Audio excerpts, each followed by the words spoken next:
The crimson sunset was as beautiful as ever. The southern winds were gentle and kind.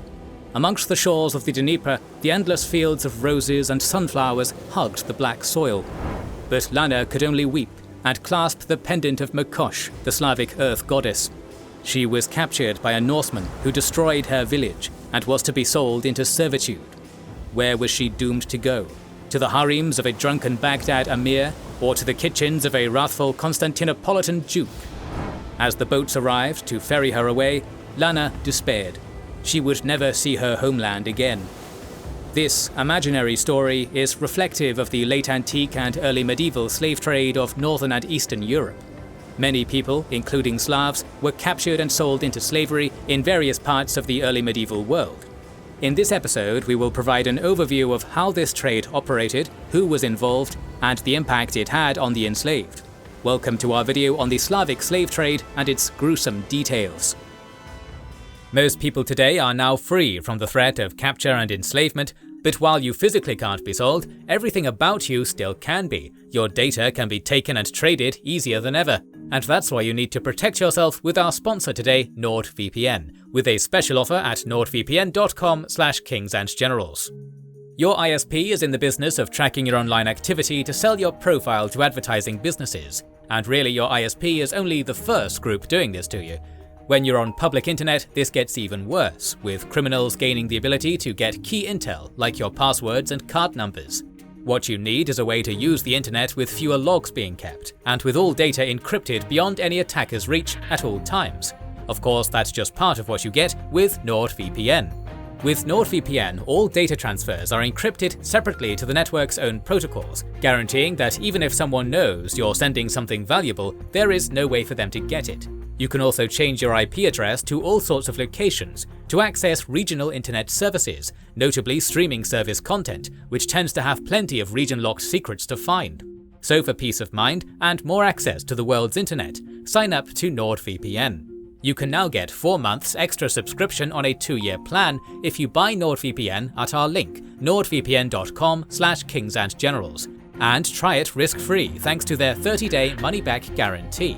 That's nordvpn.com/kingsandgenerals. The Slavic slave trade was an appendage of a vast Eurasian trading network that existed in the Middle Ages. It extended from the Nordic peoples of Scandinavia to the mighty empires of Eastern Rome and the Abbasid Caliphate, and affected all peoples that lay between. Alongside other goods such as honey, wax, silk and furs, human chattel, often captured from among the Slavic peoples of Eastern Europe, was one of the most prominent products carried up and down the mighty continental rivers connecting the Romans and Arabs to the Viking world. Before we dive into the story of how the Slavic slave trade emerged, we must first address the sensitivity of the topic and make some disclaimers and clarifications. One thing that must be addressed is that the Slavic slave trade is a bit of a misnomer, as it was not exclusively targeted at Slavs per se. Many Finns, for instance, were also trafficked. Another thing that must be clarified is that while slavery is a despicable practice no matter the epoch, people's understanding of slavery and what defines a slave can be dramatically different based on different cultural contexts. In this, the Slavic slave trade was fundamentally different from the Atlantic slave trade, with which the modern Western audience is more familiar. Unlike the enslavement of black Africans during the colonial era, the justification for the enslavement of Slavs during this period were mostly religious, not ethnic, which is why no distinct ethnic groups descending from Slavic enslaved peoples exist in the Middle East or Southern Europe, unlike in the Americas. Thus, while Slavs were likely the majority of slaves during the early medieval period, this was not specifically because they were ethnic Slavs or spoke Slavic languages. The timeline of human trafficking in early medieval Eastern Europe is a bit unclear. Our best approximation for the beginning of organized slave routes seems to stem from when the Slavs began to descend into southern Europe and formed their communities, called Sklavini, during the 7th century CE. The rise of various Western Slavic kingdoms in the 8th to 9th centuries CE, such as the Premoslid dynasty in Bohemia, saw many battles in which tribes on the losing side were enslaved. Their Eastern Slavic brethren were likely subject to slave raids as early as the 8th century CE, as during this time, the word Sakaliba began to appear in some Islamic areas, which is a name used for either white or Slavic enslaved peoples. Moreover, the Scandinavian rulers of local Eastern Slavonic fiefdoms, such as the nobles of the Kievan Rus, were known to conduct raids and enslave each other's people and send them off to the slave markets for a macabre profit. The main reason many Slavs were targeted was due to them being pagan during this period. Christianity and Islam have legislation against enslaving one's own religious brethren, but offered no protections for peoples who practiced what they saw as heathenry. Thus, the pagan Slavs were a prime target for both Christian and Muslim slave traders.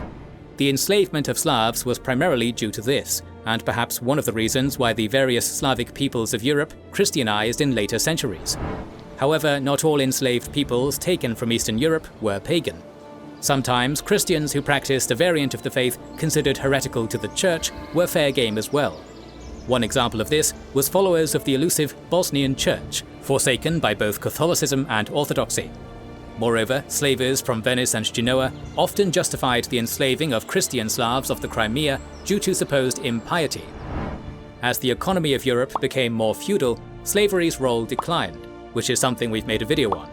However, in Eastern Europe and the Islamic world, a niche for slavery remained, and the slave trade routes continued to operate, such as the ones that travelled through Prague and the Danube, the Balkan and Adriatic coasts, and the Volga and Caspian Sea routes. Throughout the medieval empires of Eurasia, specific urban and rural roles were reserved for enslaved peoples, like housework and guildwork in Byzantium, or admission into harems and eunuch soldier units in the Islamicate world. Slavs probably made up the majority of slaves in these empires, but many Finnic peoples also joined them in indenturement. Moreover, Christians and Muslims often enslaved one another, so it was not uncommon for there to be Arab Muslim slaves in Byzantium and Greek Christian slaves in the Caliphate. The total number of people enslaved during this era is unclear, but these raids continued for centuries. Thus, the human toll was definitely immense. There were a few ways in which people in Eastern Europe were enslaved.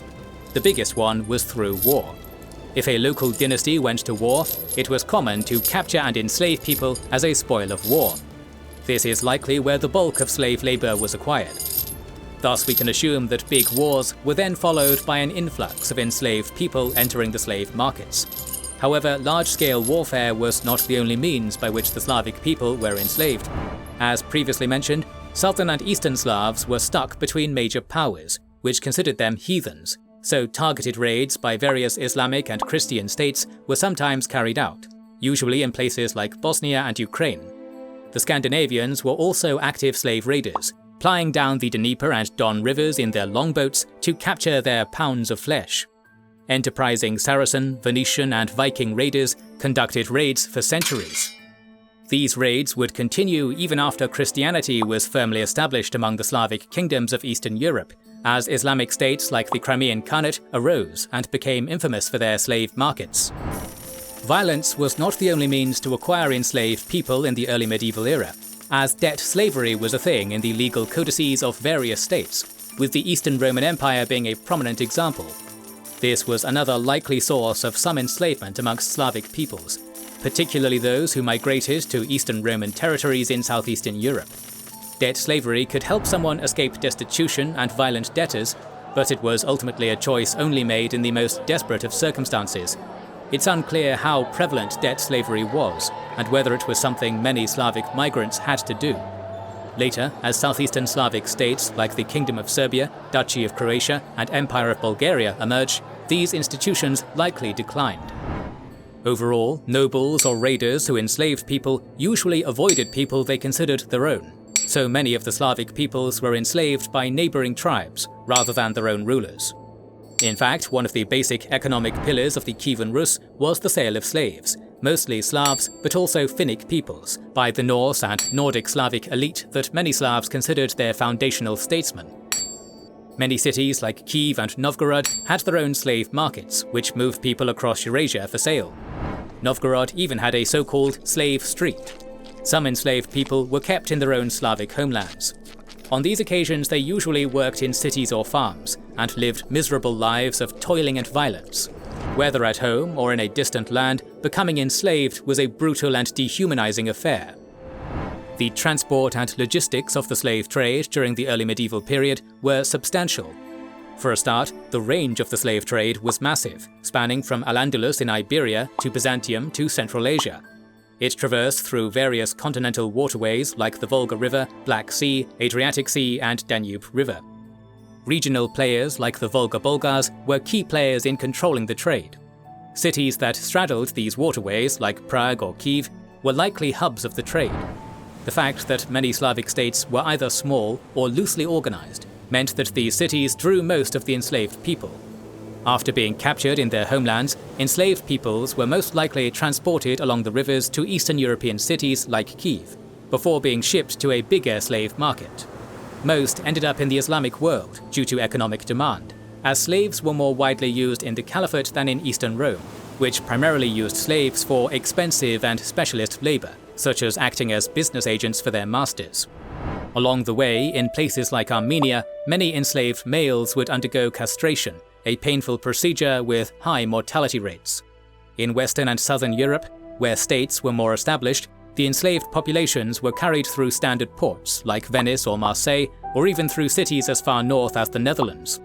Al-Andalus, or Islamic Iberia, was a major destination, as the Muslim taifas there were always in need of male slave soldiers and women in the harems. Across the Slavic slave trade, major slave markets were occupied and run by peoples of all Abrahamic religions, as well as pagans of various stripes. For the Slavic peoples who usually lived rural lives during this period, the cities must have seemed completely alien, especially huge metropolises like Constantinople or Baghdad. Different places across the medieval world had different demands for different kinds of slaves, depending on their cultural and economic needs. For instance, in Al-Andalus, slave soldiers were often in high demand. In contrast, the Byzantine Empire wished for more domestic or specialist labor. We do not know much about how the slave trade was interwoven with shadow economy sectors like prostitution. Still, it is possible that this is where a significant part of the enslaved population ended up. In more official or open sectors of the economy, the enslaved Slavs ended up in artisan shops for business and crafts labor. In other places, like the elite estates of local lords, they ended up doing domestic labor. In Islamic societies, they often ended up in military service as enslaved soldiers or in harems for forced sex work. Once bought, enslaved Slavs experienced fundamental changes based on the work they were forced to do.